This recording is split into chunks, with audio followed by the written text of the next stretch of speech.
entrar. E aí, professor? Oi, Zé, tudo bem? Tudo bom? Então, eu tava molhando as minhas plantas, porque você sabe, né? Faz tempo que não chove por aqui. É.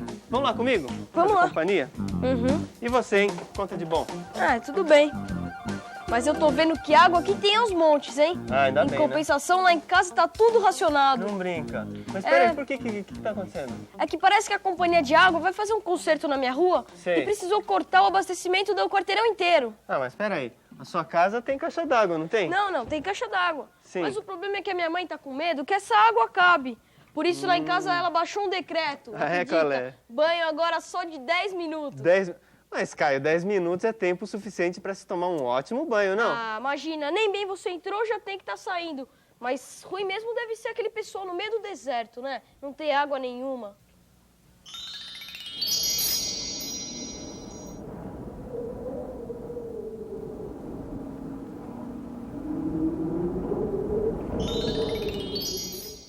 E como é que esse pessoal que mora no meio do deserto faz para tomar banho? Ah, esse pessoal tem outros costumes, né? E eles tomam banho quando podem também. Ah, ainda bem que eu nasci no Brasil, porque eu adoro tomar banho, todo dia. Agora, Caio, mudando um pouco de assunto, e essa mochila, hein? O que tem aí dentro? Não, mudando de assunto não, senhor.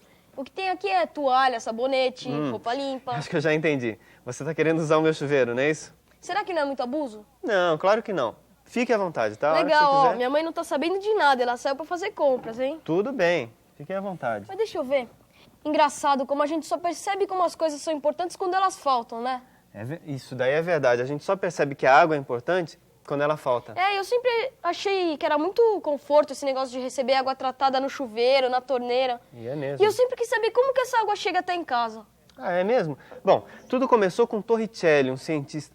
Mas peraí, você não quer tomar banho? Ah, deixa pra depois, agora eu quero ouvir essa explicação. Tá, coloca a mochila então aí. Bom, tudo começou com um cientista chamado Torricelli, tá? Ele inventou um dispositivo chamado barômetro. Ah, o barômetro, aquele instrumento que a gente usa pra medir... A pressão atmosférica. É. É isso aí, né? Então, o dispositivo que ele criou é bem semelhante a esse que eu estou construindo aqui. Ele tem um tubo de vidro. Agora, repare o seguinte, esse tubo de vidro ele tem que ser fechado na ponta. Essa parte é lacrada, tá? Uhum. Muito bem. Você coloca mercúrio, enche esse tubo de vidro até a boca dele, até a borda, tá? Uhum. E tem um recipiente com mercúrio aqui embaixo. Tá. Muito bem. Daí, depois que você encheu totalmente com mercúrio, aí você vira, emborca esse tubo e sem deixar o mercúrio escapar, tá? Coloca o dedo lá, assim que você mergulhou, tira o dedo. Muito bem. Bom, aí você vai perceber que essa coluna de mercúrio vai baixar. Você está percebendo? Tem até uma lista aqui, ó. Dá para você perceber com esse destaque? Aham. Tá? Então ele para por aqui. Agora, ele abaixa. Agora, o que entra nessa parte vazia aí, hein? Ah, ar não entrou, porque você tampou. Isso. Então o que deve ter aí? Não sei. Não tem nada. Na realidade, tem um pouco de vapor de mercúrio e tem vácuo. Tá? É um vácuo. Aliás, daí é chamado vácuo torricelliano. Você sabe o que é o vácuo, né? Uhum. É quando não existe ar. Muito bem. Só existe um pouco aí de mercúrio, ou de vapor de mercúrio. Tá legal. Agora, como é que esse dispositivo pode ser usado para se medir a pressão de algum lugar? É isso que eu não entendi. Bom, acontece o seguinte. Nesse recipiente com mercúrio, eu tenho a pressão atmosférica, que é a pressão que está agindo aqui, agora nesse momento, né? E a pressão do mercúrio, que está dentro do tubo. Esse sistema, ele funciona como uma balança de pratos, sabe aquela balança de equilíbrio? Tá legal. Tá? Então, para que essa coluna equilibre a pressão atmosférica, eu tenho uma certa altura. No caso, vamos medir essa altura. Você vai me ajudar, hein? Oba. Centímetros. Isso daqui é uma trena que vai medir em centímetros. Então, colocando aqui embaixo, você vai ver que a altura do mercúrio aqui em casa, aqui nessa nossa região, está por volta de quanto? 70 centímetros, não é? É 70 e alguma coisinha. Tá legal. Tá?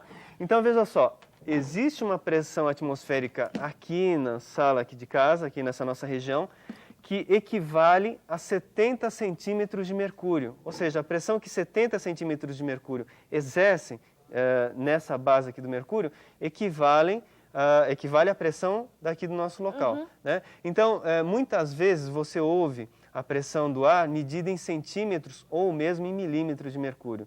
Tá? Agora, uma coisa, Por que será que eles não usam água em lugar do mercúrio, hein? Não sei, essa eu também não sei. Tá, acontece o seguinte, o mercúrio ele é bem denso, né? A água tem uma densidade menor. Só para você ter uma ideia, para equilibrar esses 70 centímetros de mercúrio, eu precisaria colocar um tubo de água com 10 ou quase 10 metros, 9 metros, quase 10 de altura. Tá? Essa pressão varia de acordo com o lugar. Então, por exemplo, eu levo isso daqui para o nível do mar. A gente vai para a praia com esse dispositivo aqui. Tá? Lá na praia a pressão é maior, a pressão do ar é maior. Então essa coluna vai subir. Ela vai chegar aos 76 centímetros. Então, nós dizemos que a pressão atmosférica normal, ou seja, a pressão a nível do mar, equivale a 76 centímetros de mercúrio. E se eu puser uma coluna de água, seria uma coluna de 10 metros de água. Então, por isso que não se usa um barômetro com coluna de água, né? Não dá certo. Mas o importante disso é você perceber o seguinte, que o líquido exerce uma pressão também nessa base, tá? E a partir daí a gente vai desenvolver as ideias, tá bom? Da balança. Então, da balança. E isso que é um barômetro. Tá legal, mas espera aí, eu só não entendi onde entra a pressão atmosférica no nosso papo. O que ela tem a ver com a água da torneira? Ah, tem tudo a ver. Você vai ver o seguinte, que à medida que eu for explicando, você vai entender direitinho, tá? Tá legal, com certeza. Bom, mas antes disso, nós vamos fazer o seguinte, vamos dar uma olhada no monitor para saber como que é feita a distribuição de água nas casas, tá? Tá legal, vamos lá. Vem aqui. Deixa eu pegar a cadeira aqui. Isso, então vamos dar uma olhada nisso. Você abre a torneirinha de sua casa e a água limpinha jorra como que por milagre. Nas cidades, a maior parte da população recebe em suas casas água potável. Aquela água tratada e livre de bactérias fornecida por um órgão de serviço público.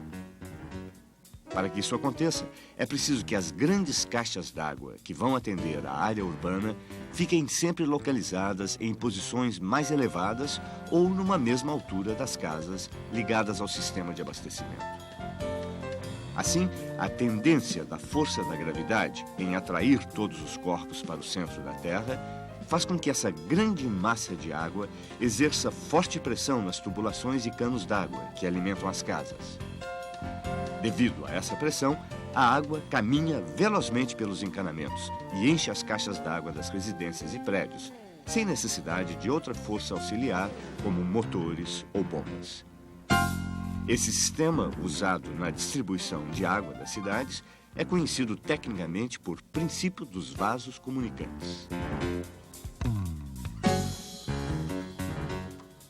Ah, é mais fácil do que eu imaginava. Quer dizer que é só colocar o reservatório no lugar mais alto da cidade. E dependendo do tamanho da cidade, colocam-se vários reservatórios, né? Tá legal, mas e nos prédios, aqueles prédios bem altos? Como que a água faz para chegar lá em cima? Bom, nesses casos, eles usam bombas hidráulicas. Essa bomba puxa a água da rede, tá, da rede de distribuição, e leva até a caixa d'água que geralmente fica no último andar. E a partir disso, a água é distribuída por pressão. Bom, e falar em água distribuída por pressão, tem uma experiência que dá para você fazer em casa e é bem simples. Vamos e vai lá. dar para entender direitinho esse conceito. Quer ver? Você só vai precisar de uma lata, pode ser uma lata qualquer, tá? Eu usei aqui uma lata de tinta. Tá legal. E aí você vai fazer 3 furinhos com martelo. Agora, esses furinhos têm que estar em alturas diferentes, em níveis diferentes. Tá? O básico é que eles estejam em níveis diferentes. Tá bom. Bom, eu vou encher de água e a água vai sair por esses furinhos. Agora, você sabe me explicar o que vai acontecer, essa água saindo pelos furinhos? Que fenômeno que você vai perceber? Não, ainda não entendi essa. Bom, vamos tentar relacionar com aquela ideia de Torricelli. Quanto maior a coluna de mercúrio, quanto maior a coluna do líquido, maior a pressão na parte de baixo. Tá legal. Não é isso? Quanto menor a altura, menor a pressão. Bom, encher aqui. Tá. Pronto.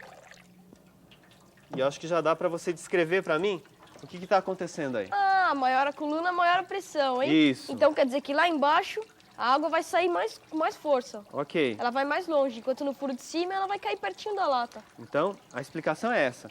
Como esse furinho de cima está próximo à superfície da água, quer dizer, tem uma coluna de água baixa, a pressão é baixa. Em compensação, o furinho que está lá embaixo, ele tem uma coluna de água maior, ele está bem lá no fundo, né? Ele vai sair com uma pressão maior, a água vai ser com uma pressão maior. Ah, essa é boa. É isso aí, então.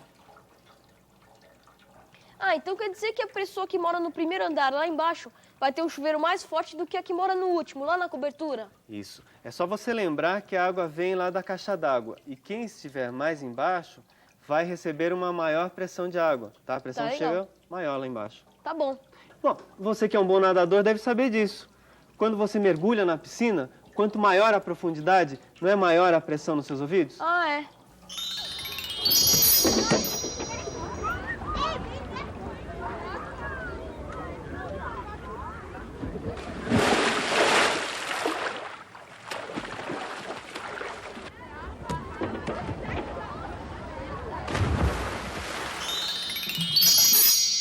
É verdade. A gente sente a pressão no ouvido. Agora, o importante é você guardar isso. Quanto maior a profundidade, maior a pressão, não é isso? Tá legal.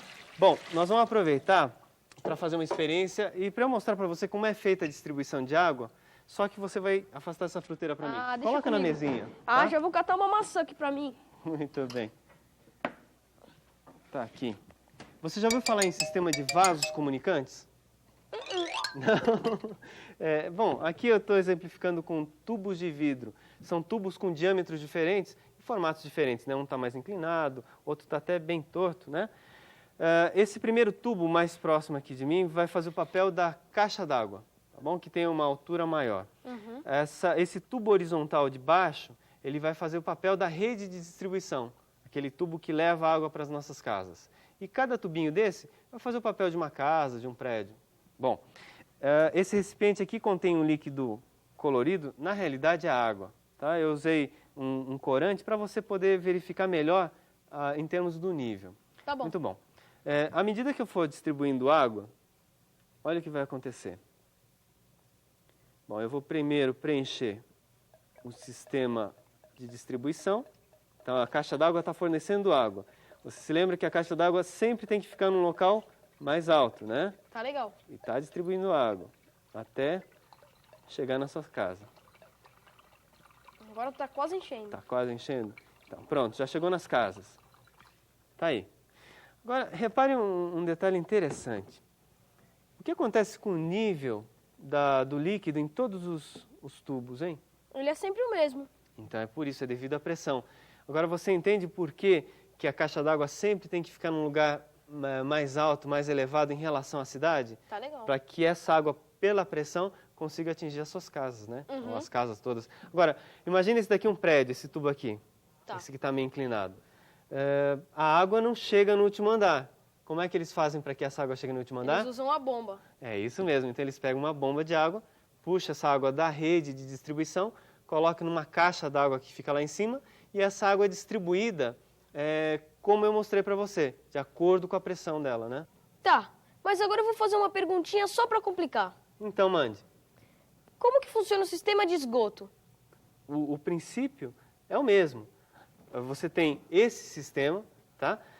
A água sai pelas casas e atinge o sistema central, o sistema de esgoto central, que sai. Esse princípio é conhecido como o princípio dos vasos comunicantes. Mas peraí, sai pra onde? Bom, essa água vai para os rios, para os mares, né? Ué, mas aí não vai poluir tudo? Bom, teoricamente, antes deles chegarem no mar e nos rios, essa água aí é tratada, ela sofre um tratamento. Teoricamente, sei. Porque nem todos obedecem essa lei, é uma norma, né? Agora, a esse tratamento a gente chama de saneamento básico. E esse saneamento básico que evita a poluição dos rios e dos mares, né? Tá legal. Bom, eu tenho uma matéria que fala a respeito disso. Vem dar uma olhada.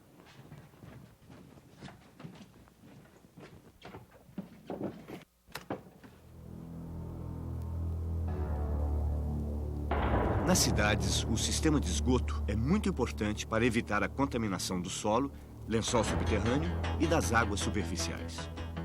O que nós chamamos de sistema de esgoto é basicamente constituído por encanamentos que levam água suja e dejetos orgânicos até as grandes tubulações distribuídas no subsolo das ruas, para serem lançados nos rios ou nos mares bem distante das cidades.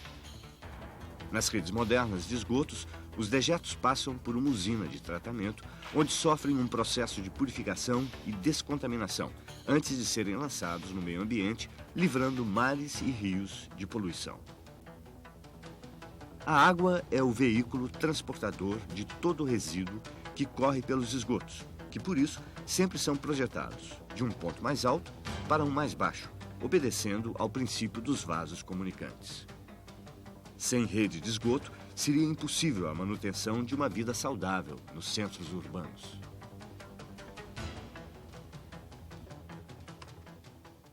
Bom, então agora você viu a importância dos vasos comunicantes, né? Primeiro na distribuição da água e depois na rede de esgotos. Agora, tem um lugar que você não faz a mínima ideia que pode ser usado esse princípio. Aonde? Não tenho ideia mesmo. Na construção civil, quando eles constroem casas, os engenheiros e os pedreiros, eles usam um sistema de vasos comunicantes para colocar todas as janelas certinhas e aquelas casas sempre no mesmo nível. Você já viu isso, não?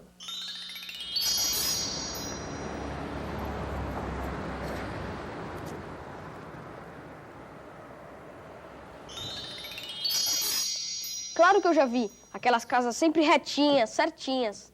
Mas espera aí, eu só não entendo onde que entram os vasos comunicantes. Mas isso é fácil mostrar para você. Pera aí. A única coisa que você precisa é uma mangueira. Sabe mangueira para regar jardim? Tá legal.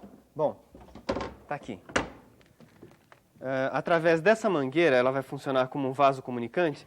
Um pedreiro, ele pode descobrir qual é a altura, qual o nível para uma janela, uma maçaneta, por exemplo, né? Ele enche esse tubo, toma uma referência, deixa eu já enchendo e já explicando para você. Ele adota uma referência, um valor, 1 metro, por exemplo, do chão. E a partir daí, todas as outras medidas vão ser feitas em função dessa referência que ele adota. Espera aí, deixa eu encher até atingir um bom nível. Um pouco de ar. Pronto. Inclusive, eles usam mangueiras com comprimentos variados, né? Dependendo da distância entre as janelas, entre as portas. Bom, vamos ver. Eu vou usar como referência a base desta minha bancada, tá? Então, coloque aí no nível. Um Olha aí. pouquinho mais para cima. Tá aí. Olha, tá vendo como a minha bancada está bem na horizontal? Por quê? Porque os níveis estão coincidindo, tá? E sempre que você for construir na sua casa, então, uma janela, por exemplo, ou várias janelas, né? Tá. Você usa esse sistema de vasos comunicantes para acertar o nível. Então, você percebe que essa ideia de vasos comunicantes é utilizada no nosso dia a dia sempre, né? Tá, e essa história toda começou então com aquele cientista italiano chamado Torricelli. Torricelli, Isso. Ele descobriu, primeiro, ele inventou o barômetro, achou uma relação entre pressão do ar e pressão dos líquidos, mas agora eu lembrei, um cientista que realmente estudou mais o princípio dos líquidos e o equilíbrio dos líquidos foi um cientista francês chamado Pascal. Pascal, acho que eu já ouvi esse nome. Já, né? Então, deixa eu mostrar para você qual é o princípio de Pascal. Pega aquele envelope para mim, eu vou mostrar Tá na legal. lousa. Bom, através do esquema, você vai conseguir entender melhor esse princípio de Pascal, né? Vamos lá. Bom, muito obrigado pelo envelope. Está aqui o meu recipiente com água. É um esquema, tá? Ele vai ficar bem claro. Então, eu tenho aqui um recipiente com água, um becker com água. Tá bom? Dá até para ver as ondinhas de água, né? Vamos supor um ponto qualquer do líquido. Então, por exemplo, esse ponto P1. Esse ponto P1, ele recebe uma pressão. Da onde que ele está recebendo pressão? Ah, da atmosfera Isso. e de um pouquinho de água, que ele está um pouco fundo. Isso. Então, à medida que ele tem uma certa profundidade, ele recebe uma certa pressão. Muito bem. Agora, e esse ponto P2, que está na mesma horizontal do P1? Ah, vai receber a mesma pressão. Ótimo. Então, nós temos uma conclusão. 2 pontos do mesmo líquido na mesma horizontal recebem a mesma pressão. Muito bem. Agora, em relação a esse ponto P3. Ah, ele vai receber mais pressão. Ótimo. Então, conclusão, à medida que você vai aumentando a profundidade, a pressão aumenta, né? A pressão de líquido aumenta. Agora, vamos supor a seguinte situação. Eu vou colocar um êmbolo aqui, uma tampa, tá? Nesse meu becker, e vou criar uma pressão. Eu vou aumentar a pressão. Vamos supor que aumente a pressão em 2 atmosferas. O que vai acontecer com a pressão do ponto P1? Ah, vai aumentar. Em quanto? Em 2 atmosferas. Ótimo. P2. Também em 2 atmosferas. E o P3? E o P3? É. Também em 2 atmosferas. Isso. Então, esse é o princípio de Pascal.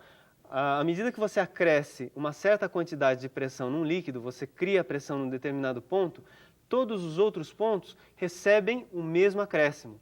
Bom, mas como é que a gente pode usar isso daí na prática? Deixa eu mostrar um outro esquema.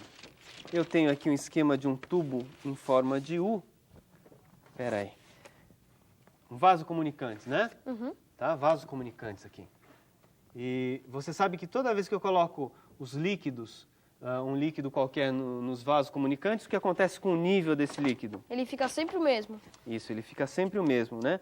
Agora, deixa eu colocar um êmbolo para fechar tanto esse lado como o outro lado. Então, fechou. Tá, fechou o líquido, tá? Não vai vazar líquido mais para lugar algum. Agora, eu vou aplicar uma força do lado do êmbolo menor. Porque você reparou que eu tenho êmbolos de diâmetros diferentes, né? Um de diâmetro pequeno, que é esse lado do F1, e o outro maior, né? O F2. Na hora que eu aplico uma força, na realidade eu vou criar uma pressão sobre o líquido próximo ao F1 que eu estou mostrando. Essa pressão vai se distribuir igualmente por todas as partes do líquido, princípio de Pascal. Então, se eu acrescer em 2 atmosferas, todos os pontos recebem esse mesmo acréscimo. Inclusive o líquido que está do outro lado, próximo a esse êmbolo F2. Então, vai surgir aí uma força F2. Tá? Tá, legal. Muito bem. Agora, qual é a vantagem desse acréscimo de pressão? Como a área do lado direito, esse lado próximo a você, é maior, a força que vai surgir vai ser maior. Então, veja bem, eu tenho um dispositivo onde eu aplico uma pequena força desse lado, no F1, e vai surgir uma força grande do outro lado, no F2, tá? Então, o princípio de Pascal é utilizado assim. Então, peraí, pelo que eu entendi, através desse princípio dá pra gente levantar objetos bem pesados. É isso aí. Bom, vamos ver na prática como isso acontece, tá? Vem aqui. Vamos lá. Bom, na realidade, esse sistema você pode até montar em casa, você vai ver. Bem fácil de montar. Você sabe o que é uma seringa, né? Obviamente. Uma injeção. Você vai precisar de 2 seringas de diâmetros diferentes, tá? Com volumes diferentes. Uma pequenininha e uma grande. Isso daqui está representando aqueles vasos comunicantes que eu mostrei agora para você. Você falou para mim e chegou à conclusão que dá para você levantar um objeto com muito peso, né? Bom, dentro dessa seringa você pode colocar qualquer líquido, tá? Água. Aqui é uma água colorida. E através da seringa sai um tubinho conectado a outra seringa, no caso. Bom, deixa eu colocar um peso. No caso, essa massa está aplicando uma força chamada peso, né? A força de contato sobre esse bloco aí. E à medida que eu aperto isso daqui, aperto esse êmbolo, o que vai acontecer? A força vai ser transmitida para o lado de cá. Isso, a pressão é transmitida. Agora, como o êmbolo da massa é maior, a força que vai surgir aí vai ser maior. Então, para levantar um corpo de massa grande, basta aplicar uma força pequena aqui desse lado. Olha. Tá? Somente com o dedo eu consegui levantar esse objeto. Então, essa que é a ideia da prensa hidráulica, né? Utilizando o princípio de Pascal. Tá? Isso daí é utilizado nos macacos hidráulicos para levantar carros, em máquinas e tratores que tem esse cilindro hidráulico. E, aliás, eu tenho até um clipe que mostra isso daí. Vem dar uma olhada. Vamos ver.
Serve para um monte de coisas. Eles ajudam muito no nosso dia a dia.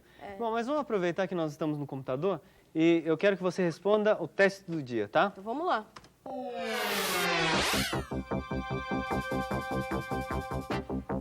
Qual é a altura de uma coluna de água capaz de equilibrar a pressão atmosférica ao nível do mar? 10 metros. Bom, acho que tá na hora do meu banho. Não sabia que você gostava tanto assim de tomar banho, viu? Bom, na verdade são as garotas que gostam, né? Claro, um galã assim, arrumadinho, perfumado. Fala a verdade, né, professor? Tá certo, vai. Então vai lá, garota, vai tomar seu banho enquanto arruma as coisas aqui embaixo, tá? Tá Agora, Caio, não demore, hein? Ah, tá legal.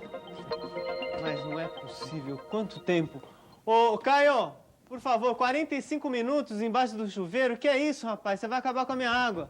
Calma, ô! Pô, até que enfim, hein? Ah, mas esse foi o banho mais rápido da minha vida. Rápido, 45 minutos? O que você ficou fazendo embaixo do chuveiro? Ué, mas eu não tava tomando banho, eu juro que eu tava estudando. Estudando embaixo do chuveiro? Claro, a pressão da água, a lei de Pascal. Lembra? Ah, lei de Pascal? Tá certo.